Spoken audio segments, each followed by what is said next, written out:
Damn. I know. So for me personally, I agree. What it was when you said the album. You know what I'm saying? When you talk about like the album, don't get me wrong. Jadakiss got. He has 0 classic albums. That's what I'm trying to say. Classic. He has 0 classic albums. That's what I'm trying to say. He has. That's Now a here's very the good thing. point. Just because the album is not a classic, so like I say an album is a ring, right? Just because it's not a ring doesn't mean it wasn't a great album. Yeah. Some albums were a finals appearance. Yeah. Some albums just made the playoffs. Would you put Benny Singles above Jadakiss? No. You put okay. Doesn't matter. I'm an objective. I don't. Here's the thing. I don't. When we're having a conversation about music, I'm not having a subjective conversation. We're having an objective conversation. Correct. I do not like Eminem at all. Doesn't matter. But he's a top 10 rapper. Agreed. 10. He's probably at 10. Maybe. I'll put it like this. He's no higher than 7. He's no lower than 20. I give it that. So you see what I'm saying? Like, but that's an objective opinion, right? I give it That's that. me saying I don't like the motherfucker's music. I don't listen to Eminem, but I have to agree he's moved the genre forward. Yeah. He does have a ring with the Marshall Mathers LP. Some people will tell you the Slim Shady LP is also. But regardless of the fact, I know for a fact the Marshall Mathers LP is a classic. I don't know. I like the Relapse album, to be honest. That's way after. That's way. They got to think that's my generation too. Yeah. How old are you? I'm 26. Oh, okay. Makes So sense. you know, I'm listening to more of that. But yeah, I'm not. It's just because I'm not a fan doesn't mean I'm gonna hate on you. Right. You know what I'm saying? So I don't like Eminem, but guess what? I can't deny his place in hip hop. Question, because two lyrical individuals we're gonna bring up, capitalizing off Eminem. Are we recording? We're live. I want to say right now, you put who you got, J. Cole or Eminem up in the rap battle?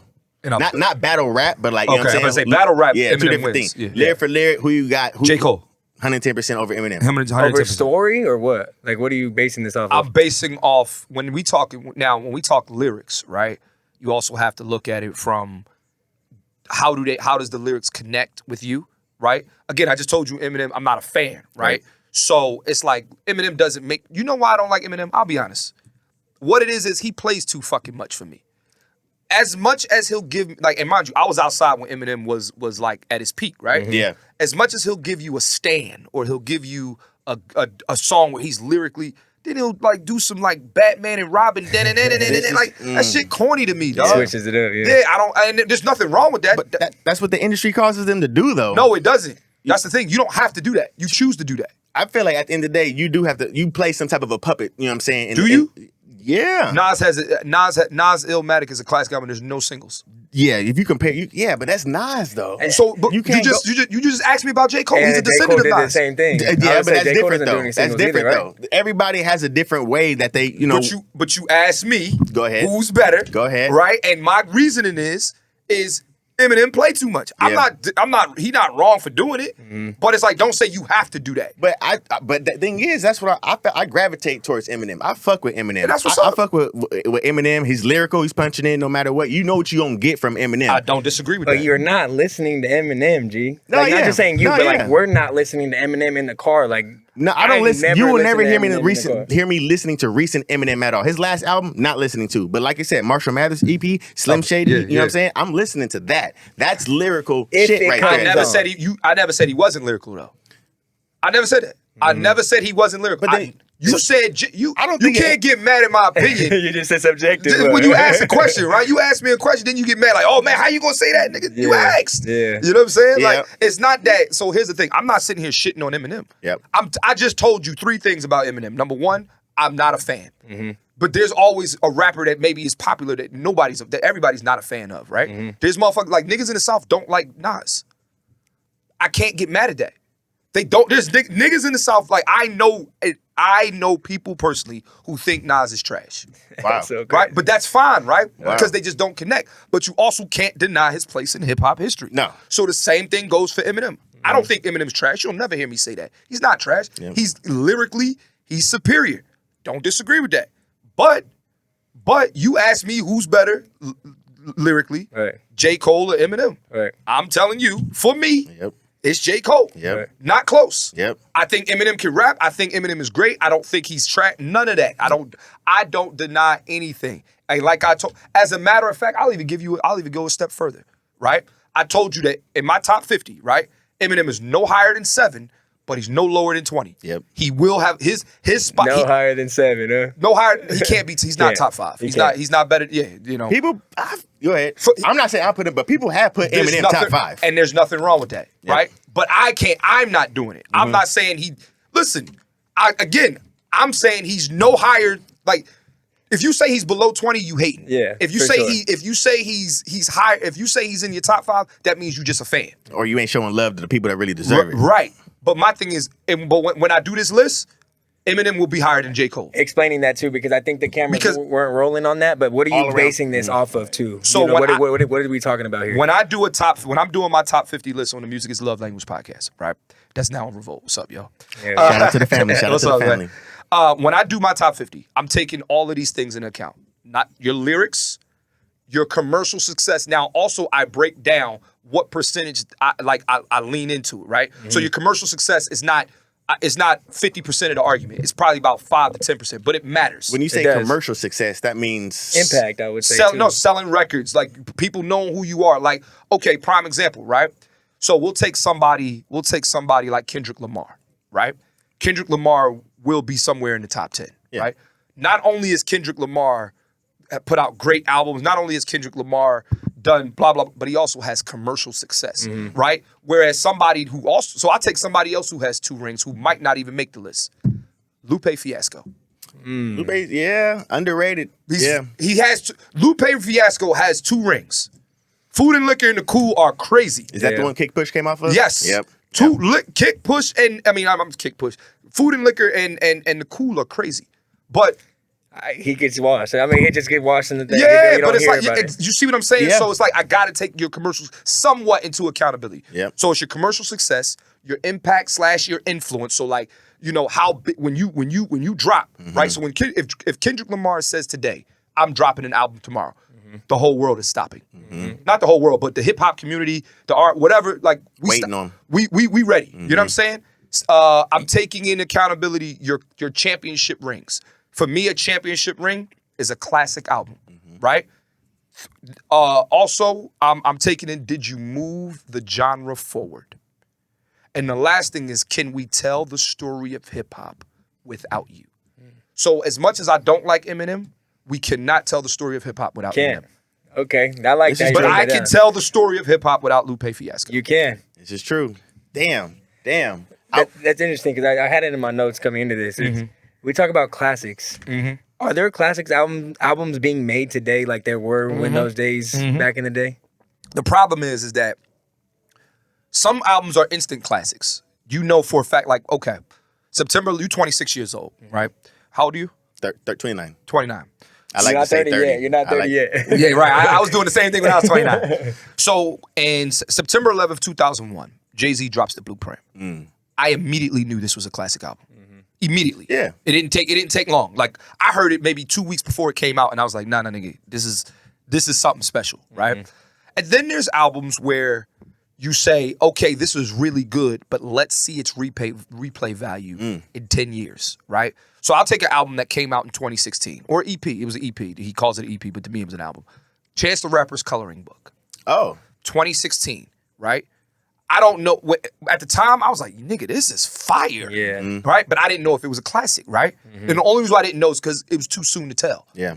By the time, I put that album on, let's say if I put that album on today, still, like, and then I got my criteria on what a classic album is. You know what I'm saying?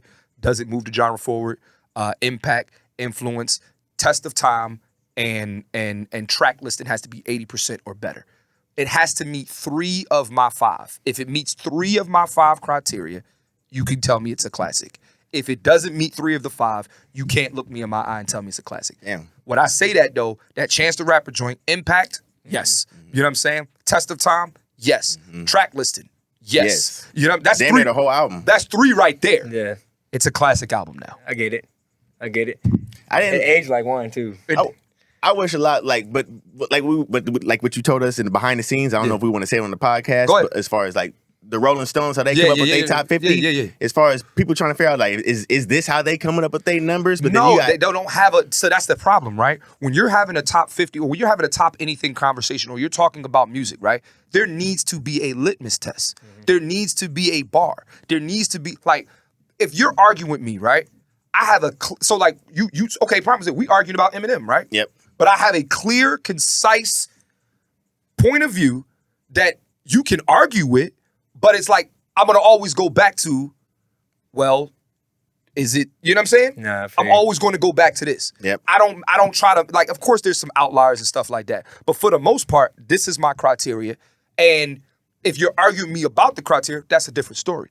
But like, I don't like when like Rolling Stone put out a list and don't tell us, well, what are we talking about here? Right? You're saying Curtis Blow is in the top 50. I love Curtis Blow, right? But he's not a top 50 rapper. Mm-hmm. I can't call Curtis. I can't say that. I don't know what Curtis Blow is. That's my point. Good point. That's the point, right? Yeah. Like there's a whole generation. Not to say that, look, I know who Curtis Blow is. I know what he's done for hip hop, right? But you can't look me in my eye and tell me. And look, part of it is the times, right? Curtis Blow came out in 79 or 1980, 81. He was hot then. Mm-hmm. All right, hip hop was only about 5 years old around that time. Like, you know what I'm saying? Like it was still, hip hop was still a descendant of the disco era. Like people don't realize, like hip hop started mixing disco records. Like the break on a disco record, they would just rap over that. Mm-hmm. Oh wow, that's all it was. Grandmaster Flash. It was called like it would be what they call it a break, right? So it was these are the breaks. But it was like an hour. So like a disco record would be like 15, or about like 7 minutes long, right? But there's only one part of the record where it's like, oh, this shit hot. So what he would do is he would mark it on his jaw with a crayon. Go watch the Get Down when you get a chance. I watched it. That's all. I'm literally smiling. I remember. So it's boom. They come back over. Boom. Yeah. And then now you got a beat. Mm-hmm. And what do? Rap over it. Mm. That's hip hop. Wow. Created right then and there. Okay. Right then and there. Think about the Sugar Hill Gang, the record, Rapper's Delight. That's literally Good Times by Chic. But only thing they're playing is doom, doom, doom, doom, doom, doom, doom, doom. That's all they're playing. Good times. Like, that's all they're doing. Yeah. What the fuck? They're rapping over good times. That's all they're doing. What the fuck? Now, a lot of people would say, well, Clint, why the fuck am I listening to you about this music opinion? I know, right? How did you we did skip over, I know, we skipped over a lot. Get your education behind the music, bro. Like, can we speak on that a little bit? Like, I don't really have an education, right? But it's I'm somebody who just loves music, right? And it starts with my pop. You know what I'm saying? And my mom and my dad. We listen to a lot of music in the house. And me and my dad debated music all the time. Mm-hmm. Me and my mom debate music all the time. That's nice. And I got an older cousin named Din Din. I ain't gonna say his real name is Dennis, but we call him Din Din. Din Din? Well, because his dad name is Dennis, so Dennis, Din Din. Oh, because he's the second one. Yeah, exactly. Say less. So yeah, exactly. So shout out Din Din. Shout out, yeah. So my cousin Din, he used to cut my hair when I was a kid, right? But he was listening, but he's about 10 years older than me, and you talking about I'm 7 years old or I'm 8 years old going to get a haircut. He 18, but mind you, I'm 8 years old in 1995. He playing, Nas and Biggie and blah, blah, blah, blah, blah. And I'm growing up with all of this. And then I'm learning hip hop as it's going, and I'm loving the culture. I'm loving the genre. Mm-hmm. Same thing with R&B. Same thing with jazz. Same thing with anything. You know what I'm saying? Like and my dad. And also my dad. He had me playing music when I was growing up. I used to play the saxophone. A lot of people don't know that. That's awesome. I know how to read music. Like, yeah, but I'm not a musician. I'm a vinyl record collector. Right, so it's like, and when I say I'm a collector, like I'm not like a don't nigga say that because my pop's gonna come. I got like 18 to 20,000 records. Like, damn, I'm a collector, dog. Like I'm the type of guy who goes into a record shop. I'm not buying a record because it looks good. I'm buying a record because I know its value. I know what it means. So like prime example, one of my most valuable records is Tony Braxton's first album. Yeah, people are like, well, the album is fire. Yeah, I know, but they didn't sell it on vinyl in the United States. It only came out overseas on vinyl, but I have one. So you're doing the research behind which exactly. Say less. Okay. Exactly. Do you know how to use them? Like I know you touch the DJs. Did you ever DJ vinyl? No. Well, I DJ vinyl if I mean like the single. If I have like albums that are singles, yes, I'll do that. But I won't. But I try not to scratch them. Yeah. Nah, that's not what they make. Because like collectibles. They're collectibles. I exactly. Get you. How much would you say how much would you say your most expensive record is that you collected? It's probably that Tony Braxton run. That cost me. It cost me $75 to get. Damn. But no, I'm sorry. No, I'm lying. I paid $75 for a Shy record for that. I have a Shy record. Shy. their If I Ever Fall in Love album. Yep. That didn't come out in the States either. You know what I'm saying? But it came out here, but it didn't come out on vinyl. You got to remember, vinyl was done by like 1990. Okay, I didn't know that. So they were only doing vinyls for promotional uses only. Okay. It's like CDs now. Yeah, exactly. But at the time, CDs and tapes were the thing. Yep. So I paid, but the owner didn't know what he had with that Tony Braxton record. I only paid like $30. Wow. So you came up on it. If you go on eBay right now and look up that Tony Braxton record, I guarantee you people are charging $200, $300, $400. Just for damn. SWV's first album on vinyl, same thing. That's worth like I'm seeing people charging $300, $400. I might buy it because it's that rare. And they're coming. They're actually, don't they got a biopic coming or something going on with? I think they on tour, but that's But still though, but it's not about the artist. It's about how rare the record is.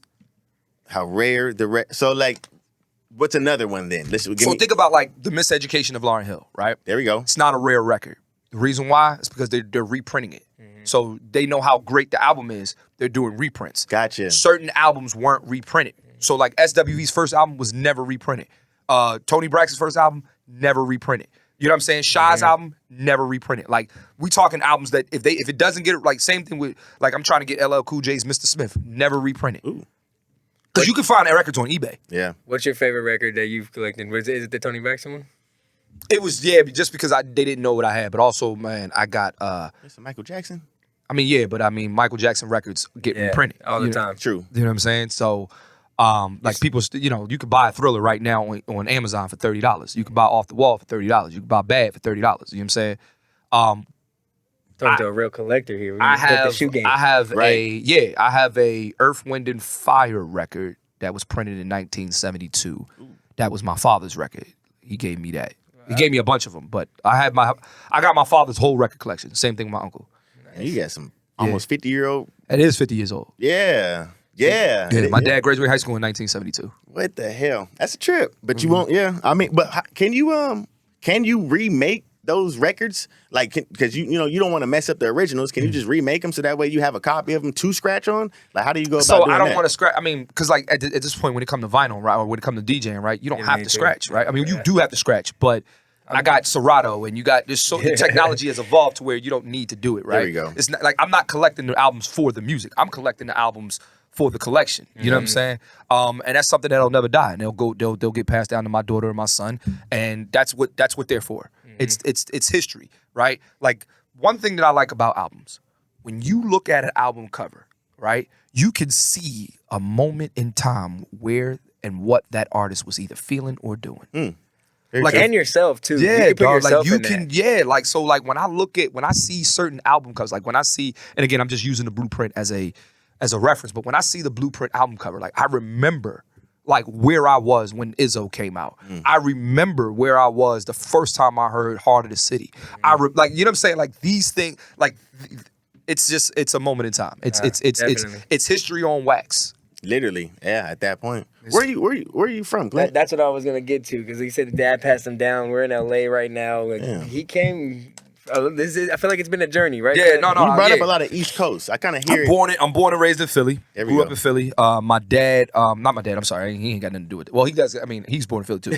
But respect the pops. I'm born and raised in Philly. I moved to New York when I was 22, and then I moved to LA when I was 23. Wow. And I've been out here since. What was it like in New York?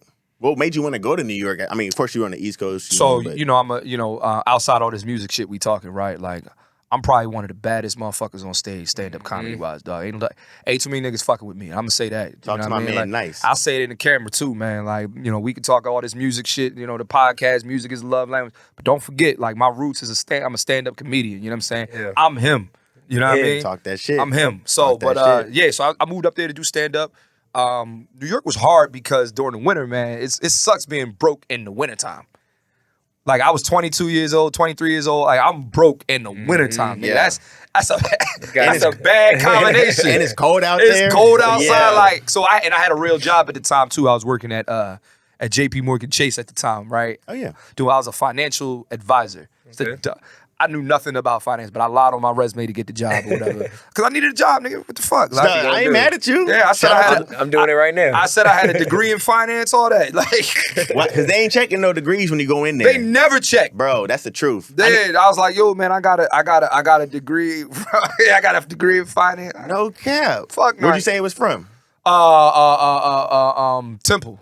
You really? Like, T really? Yeah, bro, I really So did. I'm really out here. I graduated from Temple. I You know what I'm guess, saying? man, and they ain't checked. I got the interview on the spot, got the job. That's I think at the time I was making like That's 40. mouthpiece. That's I was how making you like prove. 40 grand a year. This is 40 grand a year. This was back in 2010. Yeah. Oh, that's cool. Yeah, that's good money. No, that wasn't. Not in No? New York, nigga. Like, Oh, shit. No, for real. I forget. Yeah. it wasn't bad money, but it was money that I need. Like, you know what I'm saying? Was So- it a big difference from Philly to New York, like culture-wise? Not really. Like we about this. It's not that we the same. New York is just a little bit faster and, I get and a you. lot more people. But like the rudeness, I'm used to. Right. The disrespect, I'm used to. Got you. The weather, I'm used to. Yeah. So all of that stuff didn't really faze me. The only thing that was an adjustment was I'm moving to New York for the entertainment industry. You know what I'm saying? And I just remember that I had nothing going on at the time. You know what I'm saying? So I'm working. I'm working 8 hours a day. So my day starts at 6 a.m, right? Or I get up. So this was my day in New York. I woke up at 5:30 in the morning, right? Now, mind you, that's the latest time you could wake up to take a shower, brush your teeth, get dressed. You know what I'm saying? Now, mind you, I got to wear a suit to work. All right? Oh, yeah. You already, yeah. I got to wear a suit to work, right? So I got a suit, then I'm bringing my clothes in the bag, or my other clothes in the bag after work, right? So I'm done work about 5:30 p.m., right? Because I got to be there by 8, but I got to get on the train. It's a long-ass train ride because I lived in Brooklyn, and I'm working in the city. Mind you, people don't know this in New York. In the morning, there's train traffic. Like stopping No. by people or stopping Like the there's trains? too many motherfuckers on the train that you literally can't get on. So there's train traffic. Like I was like, We deal with Bart in the Bay. Like that's where we're from. We deal with Bart. I know don't about Bart. Yeah, I know don't about Bart. if Bart ever Okay. deals with too much train I say traffic. this. I love the Bay. Very well traveled, bro. I do a show in the Bay at least two, 3 times a year. There So we go. you know what I'm saying? Like I just did in Oakland. I just did the new parish. Yeah, I Oh, just, yeah, New Parish. I Yeah. just did the new Next parish. time you go, we're pulling up for yeah, sure. I bro. definitely ain't gonna I just did the new parish in June. You know what I'm saying? Congratulations. No doubt. Thank you, man. Appreciate it. And real quick, my favorite rapper right now is from the Bay. Who is that? Larry June. Nigga, you already. Larry June. Shout out Larry June. Yeah, Rick. Good job. Good job, Clint. I love June, dog. Like I talk about. No, that's another story, man. June make me happy, dog. Say that. That's like for real. Say Like yo. If we talk about a rapper that's had influence on my life, nigga, I eat organic. I drink smoothies. Yep, and you're not the only one. There's a No lot of bullshit. people. Like I legit drink like green. Like nigga, he be like, yeah, man, I'm over here drinking this hot water and shit. drinking this I'm like, hot why water. you drinking hot water? Put the son? lemon on it. We ain't never had a rapper like that though. Yo, We ain't- he's a hood nigga that's positive. bro. And that goes a long way. That's why a lot of people gravitate towards Larry June. You feel me? Like he is positive. a hood nigga, but he's still. he's positive, dog. That's respect. I ain't got time for the bullshit. You At know what I'm all. saying? You know No. what I mean? And No what he's cap. talking about is just some. I ain't got time for the some bullshit. better shit. Yeah, you know what dog. I mean? Do Like be- all do this shit. better. Do better. Yeah. Do better. Exactly. He's You know making, what I mean? Like that's a conscious rapper. You know what I mean? I That's agree. something that is But very- he's a conscious rapper without the big words. Yeah. Like he's a conscious rapper you can actually understand And relate right? to. You know what I mean? He ain't talking about the struggle or not really the struggle, but he ain't talking about how like, yeah, black people, we need it. No, nggig, just Chill. health is wealth. Everything's obtainable that he's speaking about. Everything's obtainable, right? He was like, I remember on his last album, The Great Escape with Alchemist, he's like, yeah, man, you know, he was like, merchandise, my nigga, you gotta keep the merchandise. And I'm like, yeah, let me get my merchandise. Nah, that nigga merch is nice. Niggas merch is nigga- crazy. Man, Sells out no cap. every time. Listen, That bro. nigga merch is I nice. went to see Larry. I went to see June at the Wheel Turn here in LA. Me and my girl, I bought 2 hoodies, Say that. 75 a piece, 75 a piece. But it's li- worth it. I wanted it. Mhm, You know what I mean? mhm. But it's not like you just getting the Larry June on the shirt. No, you getting the yeah, you feel exactly. Me? You And getting it's that- quality too. That organic. Right, exactly. See? But Hey. but yeah. So in New York though, all right. So yeah, I'm 5 o'clock in the evening. I'm leaving the job. I'm changing my clothes, and now it's time to do stand up at night. So I'm getting up, doing like 2-3 stages a night, is hard because like New York stages is different, right? Not that just the crowd is hard, but it's like don't nobody care. You know what I mean? Like I ain't nobody, and I'm at the time nobody knew who the fuck I was or anything like that. I'm not even known in the comedy community like that. Are you doing it in the suits? Are you changing? No, I'm changing. Nigga, you can't do that in the suits, man. Yeah. But they gonna make fun of you if you go up there in a No, suit? it's just like when you in a suit, right? When you're doing open mics and shit, it's like an aura that you think you better. It just that's what it comes off as. I'm not saying that's true or not, but that's kind of how it comes off. Understood. At the end of the day, with comedians, we're a fraternity and stuff like that. Nobody's better than anybody. I mean, no, I take that back. No, when we're in the same room, we're all the same person. Got you. You know what I'm saying? So like, if I'm in a room if I'm at an open mic, I don't give a fuck. All my credits don't matter, nigga. This is open mic. We here like just be funny or work on your jokes. So. But yeah, man. Is that why you do see some of these bigger stars in the comedy world go down and do the open mics again when they start practicing material for newer? That's the point. That's the point. That's the point. That's interesting. I feel like that's an unwritten law that. I mean, you don't hear that in other industries, but I feel like the way you just said it was like that's really a law. I'm literally about to go to the East Coast on Sunday. I will be in Philly and New York between Sunday, May 7th, and June 7th. I'll be there for a month. Oh wow. But I'm working on new jokes. That is the point of my that is the number one goal of my trip. That's what I wanted to ask too, because back in my mind, like I watch a lot of Kevin Hart's, Dave Chappelle's, things like that. So like, of course, like you said, you had to go back and work on your skits. When you work on your skits or your material, thank you. When you work on your material, who gives the approval that the shit's actually funny? I do, and the crowd does. So when you do that, like, okay, all right, how do you go about are they always relatable stories? Are they actually always true? You know what I mean? It's true with fabrication. With fabrication. That's what I've wondered with like Kevin Hart. I'm like, it's true stories, but he's probably fabricating it a little bit. But you have to, right? Because again, I'm telling a joke, right? So if I'm telling a story about, okay, I got a prime example, right? A joke that I talk about. The joke is about to get retired, right? But I talk about how during the pandemic, me and this chick was, she asked me, I asked her for a nude, she gave it to me, right? When she asked me for a nude and I took a picture of myself, ass naked, full body, I was like, not it. I don't want to send this. Yeah. But also, right, that story is true, but there's fabrication on top of the story that makes you probably just sent it right away. That makes it. No, I didn't. There's more to the story. I'm not giving away the joke. But the point I'm making is like the story is true, right? Like I was insecure about my body, but the way that I'm talking about it and telling the story, interesting. Now it's funny. What makes a joke get retired? Like you said it too many times. Once you do it on TV. On TV. Okay. Once you do it on TV. Because then they can it gets retired after a year. Right, prime example, right? I'm trying to go on tour, or I'm not trying. I am going on tour at the end of this year, right? Send us the dates, but we're pulling up. No doubt, man. I'm serious. I'm going on tour at the end of this year, but like, if you a fan of me, right? You probably came to the tour last year. You can't see the same stuff. Joke not funny the second time. There we go.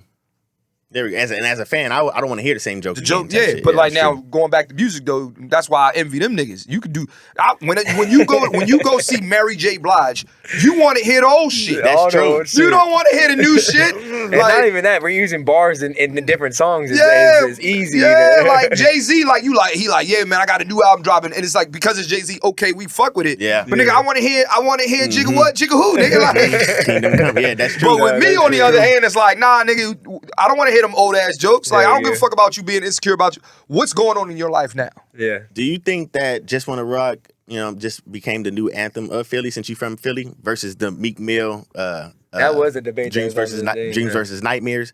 You from Philly. I don't know if it has the Nothing impact will ever replace Dreams versus Nightmares. Facts. And I said I'm not from there. I Wanna Rock was beautiful. If we would have won the Super Bowl, it might would have meant a little bit more.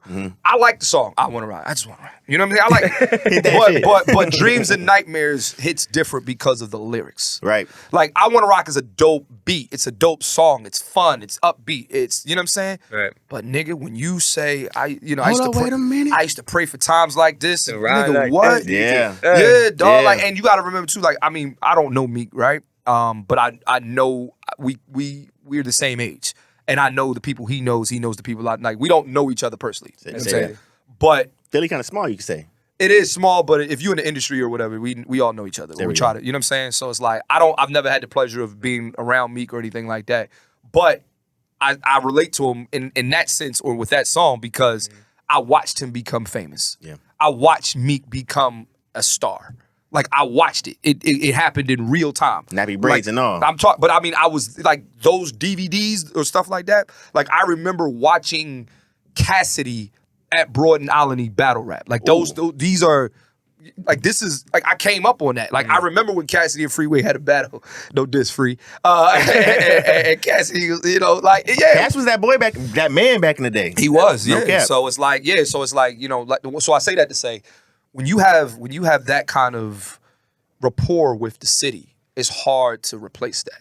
So it's like, yeah, Dreams and Nightmares will never get replaced. So it can't be the new song, but it's just like that song means so much to us. Yeah. You know what I'm saying? Like that's up there. I'm not gonna lie, the Dreams and Nightmare intro is just as much as a Philly anthem as Summertime. See, I was gonna bring up Will Smith right now. That's a prime too. example of remembering where I was. I was in Spanish class, bro, when I put that shit on for the first time. Meek dropped the Dreams and Nightmares album, and then the intro came out. I damn near That's stood crazy. up, I was a grown ass man when that shit. In class though. I was a grown ass man. Dog. Like, Man, work though. yeah, though, that ass. Like I think when that album dropped, like 2011. Yeah, something type like shit. that. Yeah, dog. I was here. Yeah.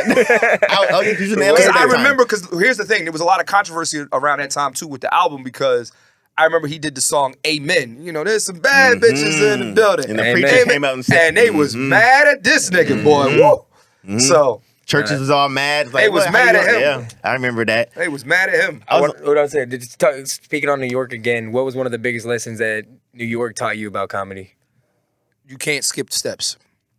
You got to do the work. Like you have, and New York was, so the reason why I left New York was two reasons. One, it was way too competitive for me. Like I like comedy, I love the craft, but it was like to the point where it'd be like, yo, you can't follow me and blah blah blah blah blah. And it's like, all right, bro, that's cool, but you've been doing comedy 30 years. I shouldn't be able to fucking follow you. Yeah. You know what I'm saying? Yeah, that's true. Yeah. And it just became too much. It was no camaraderie, it felt like. Whereas when I moved to LA, it was a lot of camaraderie. You know what I'm saying? Like cats want to see you win. Cats, you know what I'm saying? Like my friends are on TV. You know what I'm saying? Right. Like I'm happy for them. You know what I'm saying? My friends are selling out shows. I'm happy for them. Guys that I've known for 5, 10, 15 years, like they're doing well now. You know what I'm saying? Whereas when I was in New York, I didn't see it like that. You know what I'm saying? But again, I only spent a year in New York. And again, I was broke and I had my own insecurities. You know what I'm saying? So, but the one thing it taught me though is definitely you can't skip steps. You have to, you know, you got to do the work. For an amateur individual that wanted to get into it, how would they go about Get on trying stage. to just get on stage? Just get on stage. I hate that question. Not to say that you asked it, but like when amateurs ask, like, nigga, just get on stage. Go to an open mic. It's not hard. But nigga, comedy is trial and error, right? Comedy is literally trial and error. You cannot sit at your house and think that you have to. Because here's the thing, you know, when you're not on stage or whatever, sometimes you lose it, right? Like if I ain't been on stage, like I remember since I've been a comedian, the longest drought I've not been on stage was like 2 weeks, and It's 10,000 shots. Congratulations, but that's hard, bro. yeah, but when I say, but I mean that's not me doing that's me either doing a guest spot. Like at some point I'm getting on stage, right? The problem is that you lose your timing, you lose your repetition, you lose you know what I'm saying? You're not sharpening the knives. Yeah, right? yo, you gotta keep, and it's like comedy is not just the jokes, it's how you're saying it. It's all of these things matter. And how do you deal with the crowd when they're not engaging like you would like? They're not laughing at the jokes. I don't have that problem. You don't have that problem. I was just about to say, come I don't on. have that problem, man. But earlier in my career, There we go. you just keep doing your set. You keep going. You keep don't. sharpening. You just but and honestly, you not every night, not your night. That's just the bottom line. Every night, not your night, bro. You seen it with like Darren Fox in Game 7 with the Warriors. every night, not your night, bro. Like, on. but like, think about it, right? Right. So like we go back to singer, right? We bring Mary J. Blige up again. Yeah. She knows for a fact that real love, no matter what, let's say she performs 2 bullshit songs that nobody like. She knows at the end of the day, as soon as they hear the doom doom doom doom doom doom doom doom, like it's up. Yeah. I don't know that, right? So, but you just got to keep fighting. You got to keep fighting. Like it's not the end of the world Comedy the hardest job? by far. Yeah. By far. Yeah, making someone laugh. It's because it's uncertainty. You don't have the same sense of humor. People don't have it. Most people don't have. I mean, people have the same, but like if there's an audience of 300 people, everybody don't have the same sense of humor. True. Very true. What I don't get is like you go to laugh, but you see a lot of individuals that don't laugh in there. Like, why are you here? Like, what that ain't my problem, man. Maybe sometimes you just need to see it. Yeah. Yeah. There's nothing wrong with that. I don't. You know, I look at it like this, man. If I look out in the audience, there's 300 people, man. If 150 people are laughing, right, the other 150 people probably think I'm funny. They just every joke don't hit you the same. Some jokes are funnier than others. That's true. Yeah. No, and to relate it to all on the board, like sharpening your knives is with everything in any industry, sports especially. Here in podcasting, like we take 2 weeks off. Him and I conversation isn't gonna be as crispy as it was if we're doing it every day. So like, not just relating it back to that. Like I love that. You said you're a writer. I see that in your bio too. Yeah. What have you? Have you put out your work out there and actually is formed into something? What are some projects that you've? So I got this show called The World Series of Spades. I wrote, created, and everything. It's exactly what it sounds like. Wow.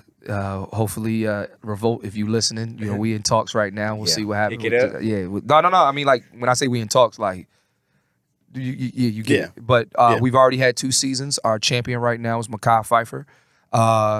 You got Mekhi Phifer as an actor in your movie? It's not a movie, though. It's a show. It's a show.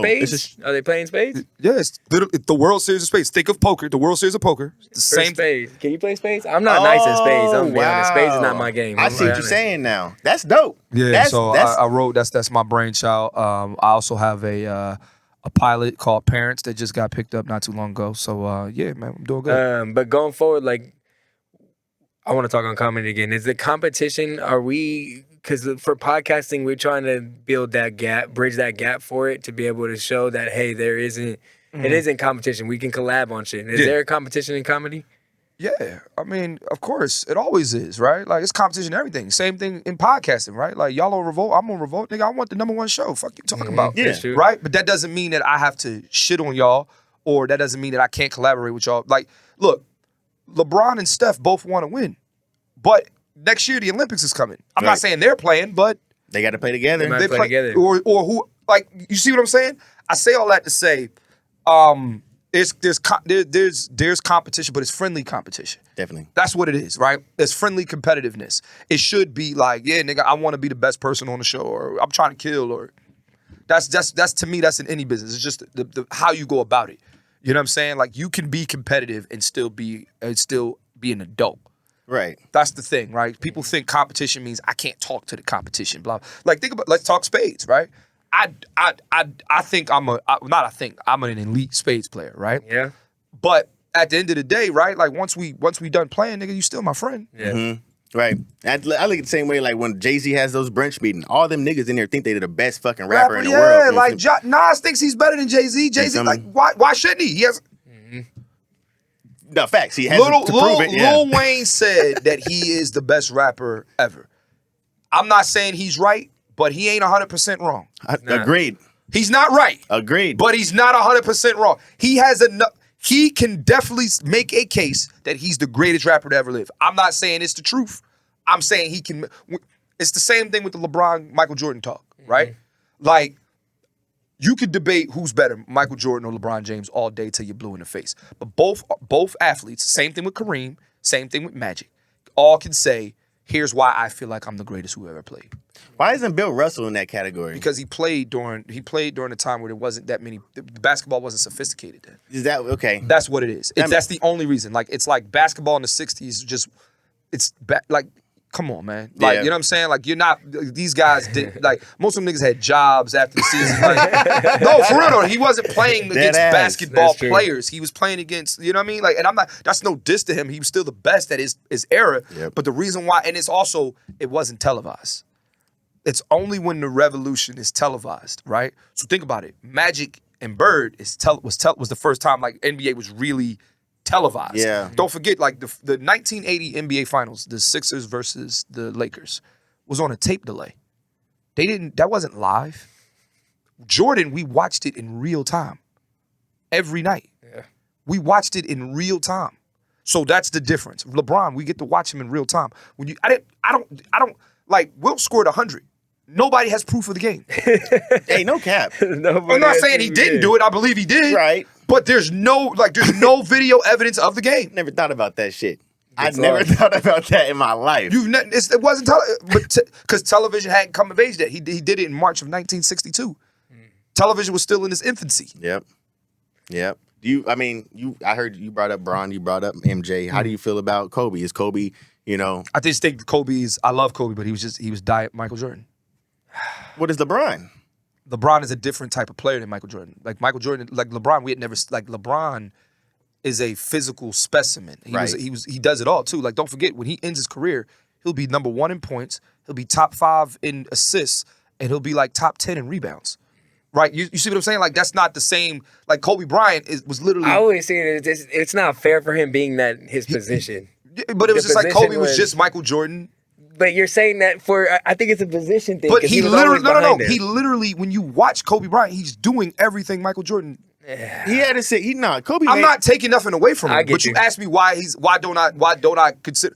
don't I put him in the same conversation with Michael Jordan? Because I already got a Michael Jordan. Yeah, and that's the thing. That part that gets drowned out though is just because he's in the same position. And I think skill-wise, Kobe's better than Michael Jordan. But then for me, that's I didn't grow up with MJ. I grew up with Kobe Bryant. I grew up with both. Right. So I didn't turn. So when I look at MJ, don't get me wrong, his accolades is great. But then what I witnessed with Kobe Bryant, you know what I'm saying, for 17 years, I think it was 18 years, something like that, bro. That was greatness. But what you witnessed with Kobe Bryant is the same thing I witnessed with Michael Jordan. Right. And when I say the same, it's the same thing. But what I witnessed with LeBron James is a piece from all of them with a little bit more of Hollywood. But what we witnessed with LeBron James was more so just a player who he was the first player I really saw that could do it all. Yeah. You can't take that away from him. He's just a monster. That's what I want to say. But that's what I'm saying. So, but it's like, and also don't forget, he wasn't a score first guy. For him not to be a score first guy, now you lead the league in scoring. Now, of course, that has to do with longevity. Don't forget, LeBron took care of his body. Yeah, like it's just a lot. And again, we can go on and on about this conversation day in, day out, blah blah blah blah blah. At the end of the day, the point I'm making is that when we talk about competition and who's the best, right? Everybody, you can make a case, and you want to make a case. Kobe Bryant can make a case he's the greatest ever. I don't agree with it, but I'm not. Somebody told me Kobe Bryant's the greatest player ever. All right, sure, right? But you can't tell me fucking Karl Malone is the greatest player ever. You can't. I won't allow you to say that. That's not true. That's false. Right. There's facts to back that up. Right. But he is a great player though. Karl Malone still though. That's he's true. a great player, but he's not. He can't be number one. It's impossible. Is true. Damn. Wait. So what's your top 3? What order is your top 3 top NBA? Man, I got Jordan, LeBron, Kareem. Damn, you ain't got Kobe in there at all. Bro, Kareem got 6 He just said he's under Kobe. Bro, or under Michael. Again, we talk about you gotta. If you say diet, you got to put him behind MJ if he's the diet MJ. Do you know Kareem's stats? No. Okay, well, number 1, he was the leading scorer in I know that, yeah, but I don't know. Yeah. 6 rings, 6 MVPs. Like, nigga, that's dominance. Like, that's dominance. 6 MVPs, motherfucker? Kobe ain't got no 6 MVPs. No, he has 1. Fuck. Kobe only got MVP 1 time? Yes. In the league? Yes. Damn. Yes. Damn, I didn't know that. My thing is, like I said, I grew up on him. That was like the best thing I ever seen type shit. Me goes Jordan because of what he did, Kobe, then LeBron. I got Kobe after Kareem, and then I got Magic, and then then this is where it gets interesting, right? Because Steph is in my top 10. I mean, he's in a lot. Okay. He's in my top 10. Steph depending on what he does this year, he might be in my top 5. He's getting top 5. You got KD in there? No. No?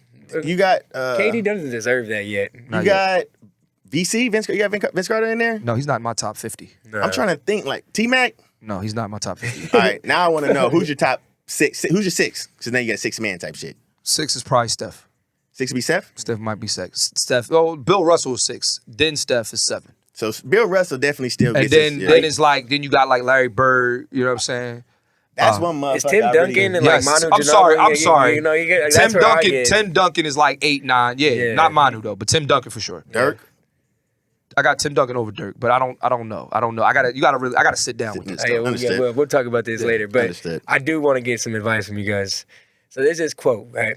And then I know you guys have probably heard it. When you talk to a female, you look at her mom. That's probably what she's gonna look like in the future.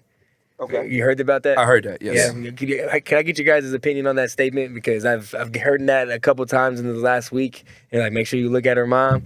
And I've seen a couple moms to the daughters, and it doesn't look well. So do you guys think that's gonna be? I disagree to What this the extent. heck? You don't know the circumstances of what her mom has been through. So to say that her mom looks a certain way, right? We don't know if her mother, abused drugs. We don't know if her mom had a medical issue. We don't all of those things have to go into effect. That is true. So let's say you looking at her mom, and let's say her mom doesn't look that great, right? Well, you don't know what her mom has been through. You don't know what kind of life her mom had.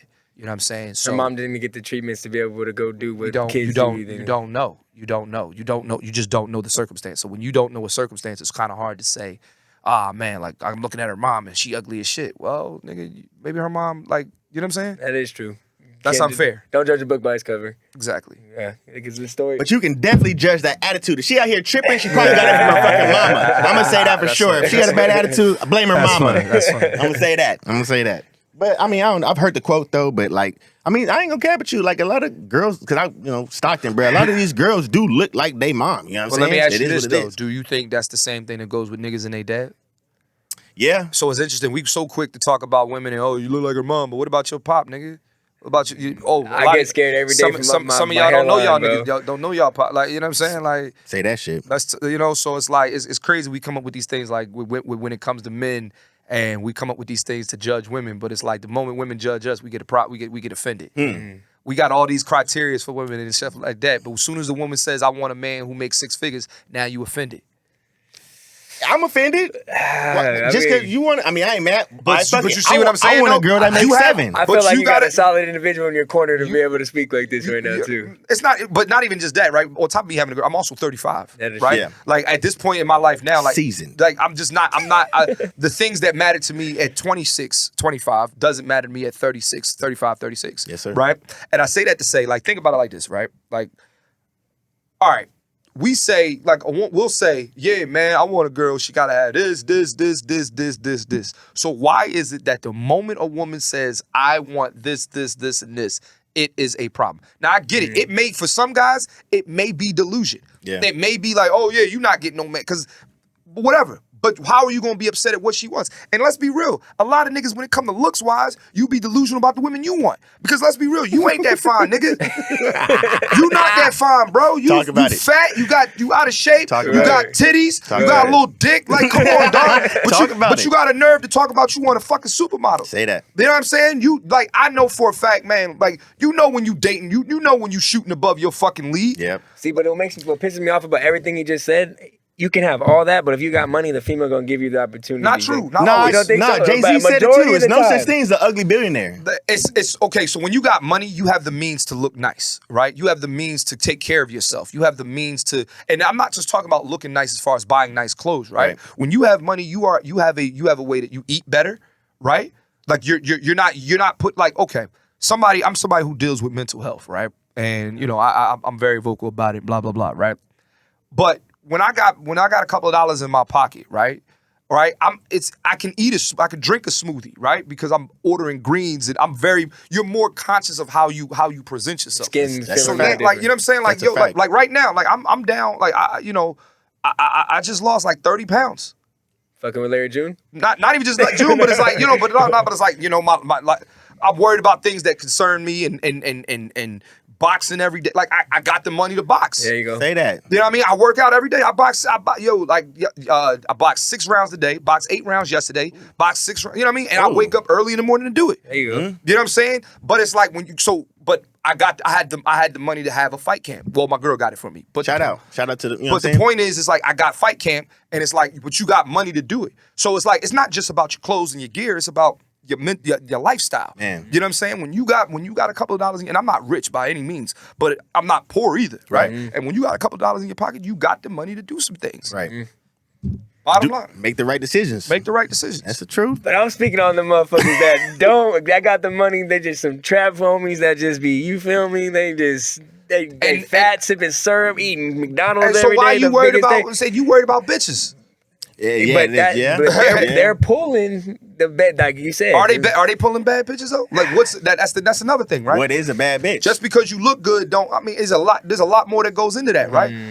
Literally. The one thing I can say about my lady, man, she good for me, bro. First of all, I think she's fine, right? But on top of that, right, it's the mentality. You know what I'm saying? It's the fact that we're friends. It's the fact that we get along. It's the fact that we're partners. We talk. You know what I'm saying? We communicate. I'm not saying that we always right and we always get along. Sometimes she has days that I want to knock her upside. I'm sorry, that's the wrong thing. But I have days where I'm mad and I want to cuss and blah blah blah blah. She got days too. I'm not. You know what I mean? Right. But we're partners. And it's like niggas is putting too much value in women and they looks and titties and ass when you need to be putting value in this and this. That and that. That and that. No kiss, no kidnap. I ain't lying to you.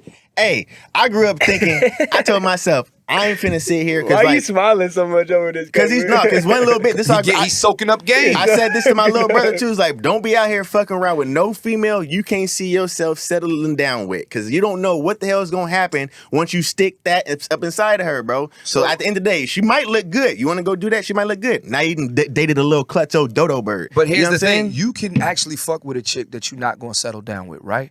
But you also got to just respect her, right? Y'all can have, that's the thing, right? I've had, look, there's girls that I've had flings with, right? Where we was fucking and that's it, right? But guess what? We were still cool. I still have respect for you. I'm still gonna make sure you got home safe. I'm still, when you come over, make sure you got food. I'm still what are we talking about? And you also knew her. But that's the point though, right? The point is you shouldn't be fucking with somebody you don't know. Bam. That's it. Bam. That you don't know. What if, so I'm 26, I'm single. Should I have my life established, got everything in order before I jump into the relationship? Or is it better to, sometimes I don't have everything in order. You don't have to have you know what you have to have in order? You have to have your mental state in order. You have to have the emotional capacity to be somebody's partner. Mm-hmm. If you know you 26 and you still selfish, then nigga, you don't need to be dating. Mm-hmm. Yeah, that's what it is. It's about your do you have the emotional space to be there for somebody? Because here's the thing, on top of just being a boyfriend, right? You gotta be a friend, right? You gotta make sure she's okay. She gotta make sure you okay. If you don't have space for that, you ain't no good to nobody. That's what it is. It's the emotional capacity. Everybody's worried about their money in their pockets. Okay, yeah, I get that. But do you have the emotional space when somebody's having a bad day to be there for them? Do you have the emotional space when somebody is not fucking feeling you to be there, to communicate properly? Do you want to quit? Do you want to give up? Do you want those things? If you know you don't have the emotional capacity for that, not yet. And that's okay. And that's okay. Yeah. Emotional capacity. Just be willing to want to do these type of things before you jump into that damn relate. That's real though. I'm taking that today. No cap. Emotional capacity. That's the one I'm taking that one. I was really gonna say that was a good one. I was go ahead though, because we got the meeting at 12. No, we're good. We got some time. We're chilling. We're sitting back. Well, we don't got time, but we go. No, go ahead. No, go. You good, G? For me, I mean, honestly, it's just we got into the writing, we got into the comedian, we got into the DJing. Well, let's talk about this. I see it as in threes, right? I mean, Drake, J. Cole, and Kendrick had that. Yes, they are Drake, J. Cole, Kendrick. Yeah, they are from 2010 to 2020. They were the three. Yeah. Yes. So, who are the next three? I don't know. Tyler. Do we have him there? Lil Baby is definitely one. Lil Baby's in mine. That's what I'm. Lil Baby's for sure. I want to put Dirk, but I think he's the. I'm not a fan of these niggas though, so I can't say that I'm like. Don't fuck with Dirk, nigga. No. Damn.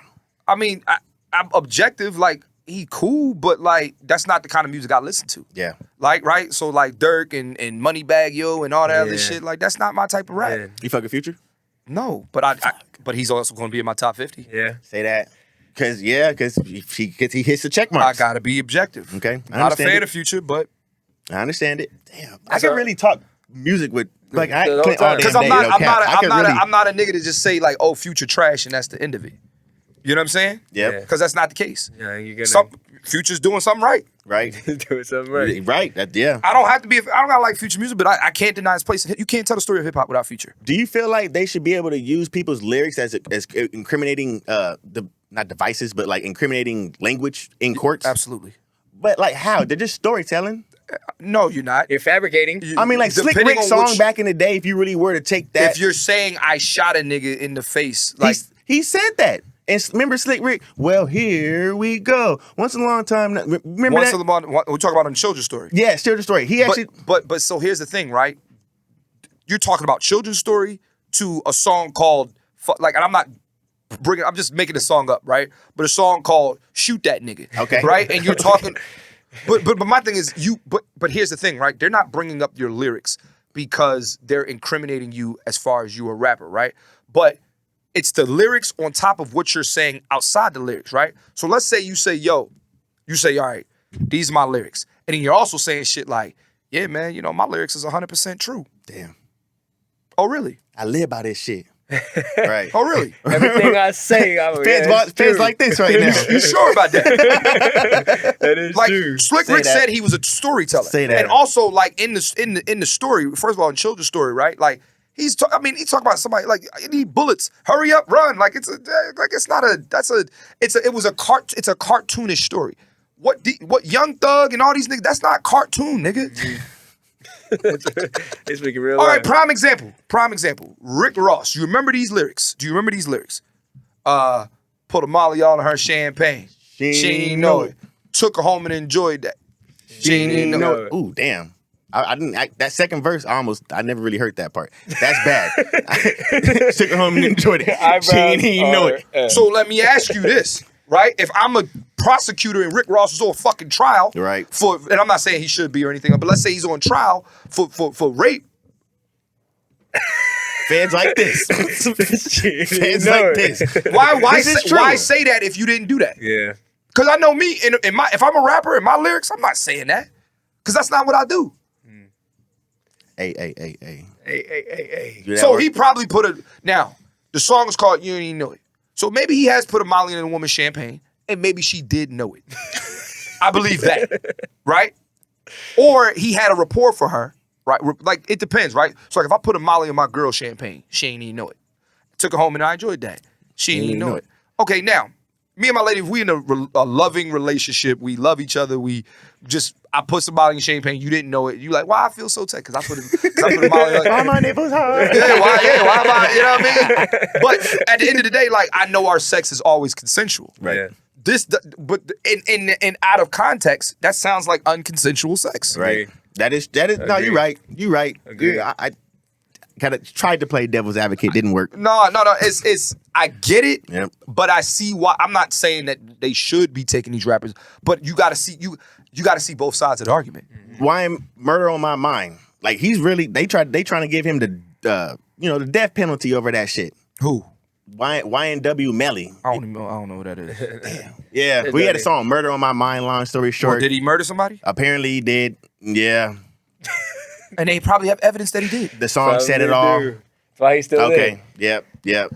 I ain't gonna lie, bro. This is Well, I want to speak on that a little bit too, because you said that you're big on a mental health advocate as well. Like, when did that come about? When you wanted to start taking your mental health 2017. seriously? 2017. And what was the situation behind it? I don't really want to get into the situation, but I'm glad you did overcome it then. yeah. So I don't, but I had a really rough, I had a rough time, and I went to the doctor to find out what was going on. Found out I was bipolar. And then ever since then, I just was like, all right, well, if that's the case, I'm never going to not live with this. I'm going to be this for the rest of my life. How do you manage it? That's it. You still go to therapy now? All the time. You feel like boxing has helped it with that? Absolutely. Yeah, that's cool. You believe in therapy? Absolutely. Yeah. Therapy, boxing, and also eating better, right? So like the reason why you eat right, like, people don't realize, like, when you eating pork and meat and stuff like that. Not say you can't eat it, right? But when you overdose on that shit, like, don't forget, man, them toxins and stuff like that fucks with you.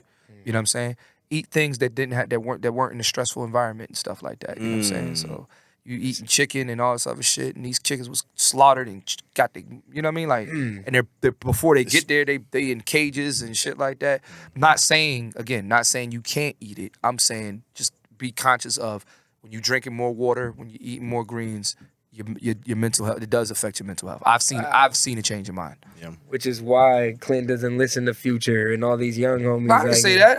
But if you think about it, that you're consuming that. Yeah, that's I don't want to consume your problems. Exactly, you're consuming a whole lot of problems. Rod Wave in itself makes me sad. That's why I was going to ask you about the megahertz. They be like 432 megahertz, like the frequencies. Are you big on that? Because you know anything about that? I don't know anything about that. I'm sorry, y'all. Okay, I'm not gonna sit here and be on the podcast and act like I know something that I don't know about, man. That's the stupidest thing you could do. Yeah. So I don't know about the frequencies, and that's something maybe I need to brush up on. But for the most part, though, when I'm listening to music, and don't get me wrong, music is a feeling too, right? So like when I'm depressed, I listen to Mac Miller, right? But that doesn't mean that I want to do what Mac Miller did.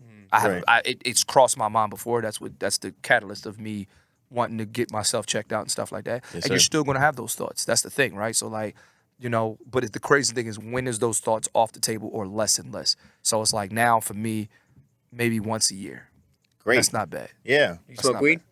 No, I do edibles though. You do edibles? Shrooms too? Shrooms? Oh, shit. Microdose or you like do shrooms? No, I do microdose. So like I get them in a cap. So I'm not, I ain't gonna. Capsules? Oh yeah. And I put them in my smoothie. Yeah. Oh, that's respect. Nice. I ain't got nothing against that. I ain't never tried it. Well, but that would be my way. Yeah, shrooms in the smoothie is lit. Mm-hmm. That would definitely be my way. I just don't want to incriminate myself and nobody. Nah. No, It's legal. I ain't gonna lie. Shrooms ain't legal. Yeah, they are. Yeah, they are. Yeah. Where? At least here. I want to say in Cali. Cali, Oregon. Can you buy them? Yeah, well, they're starting to get to that point where shrooms are starting to get a lot bigger in the past year and a half, 2 years than it's not incriminating if you grew your own shrooms in your backyard and you just happen to eat them. No, I'm just saying. I don't think that's incriminating if I wanted to do that. Oh, I went to my tree in my backyard. Oh, this is a shroom. Yeah, I don't grow shrooms. Nah. Oh, man. Nah, I mean, I feel good, bro. I feel like we got a lot of cleanse. Anything you want to get out before you get out of here, bro? We appreciate you for coming through. No doubt. My apologies, y'all. No, man. Oh, yeah. Last thing. Yo. Music is the Love Language podcast, man. If y'all could do me a favor, just go ahead, man. We now on the Revolt Network. Download the Revolt app and watch us and listen to us and stuff like that. Like that's it, man. I shout out Samson, bro, because I mean, Tavon, that's my boy, shout man. out Tavon, bro. To be honest, like for the ones listening, like how he just said he signed to the Revolt Podcast Network as well. We love collabing with our peoples, but we had no idea that had happened. Facts. So how God works, right. This shit, Facts. stars align is amazing, Facts. bro. Shout out Samson, bro. Again, thank you for coming through. No doubt. We appreciate you, bro. No doubt. Say this is just the beginning. You already know. This is gonna be a Hope y'all like the new studio, y'all. It's your boy JG. You already know it's Jay Jonah. And we got. I didn't know that was my cue. Yeah, niggas, they didn't. We didn't rehearse this. You're good to go. I'm Clint Coley though, man. And we signing out this thing, y'all. It's blowing smoke. Yes, sir.